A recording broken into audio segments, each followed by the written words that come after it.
ওই, কেমন আছো তুমি? কে আপনি? এত তাড়াতাড়ি ভুলে গেলে? জান, তুমি এতদিন কোথায় ছিলে তুমি? আমার বিয়ে হয়ে গেছে। না, এটা হতে পারে না। তোমার বিয়ে হয় নাই, তুমি মিথ্যা বলতেছো। জান, সত্যি বলতেছি, আমার বিয়ে হয়ে গেছে। আমি মরে যাবো, কিন্তু দুষ্টামি করো না। আমি দুষ্টামি করি না, সত্যি। আমি এখন অন্যজনের বউ।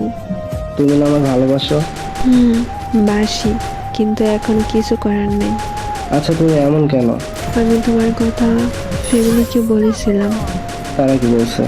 তারা বলছে তুমি নাকি অনেক গরিব, তাই তোমার কাছে বিয়ে দিবে না। আমি মধ্যবিত্ত বলে আমার ভালোবাসা মানুষ হারালাম, এখন আমার কি হবে? তুমি আমার থেকে ভালো মেয়ে পাবে। তোমার থেকে ভালো নয়, আমি শুধু তোমাকেই চাই। এটা এখন কখনোই হবে না। আমি বাঁচবো না। পাগলামি করো না। তুমি থাকবে অন্য একটা ছেলের সাথে, আমি কি করে থাকবো এইসব সহ্য করে?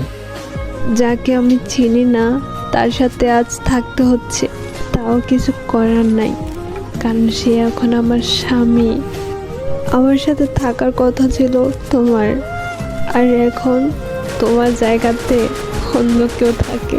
জানো, যখন তোমার কথা খুব বেশি মনে পড়ে, তখন আমি রুমের কোনায় গিয়ে কান্না করি। সামান্য একটা কাগজের মধ্যে আমি স্বাক্ষর করে সারা জীবনের জন্য আমার জীবনটাকে অন্যর হাতে তুলে দিয়েছি। জানো, তোমাকে আমি সারা জীবনের জন্য হারিয়ে ফেলেছি। ওকে, আমি মৃত্যুর জন্য রেডি, কারণ আমি তোমাকে ছাড়া বাঁচার কোনো কথা ছিল না। এমনটা করো না প্লিজ। আমার মৃত্যুতে তোমার কান্না বারণ।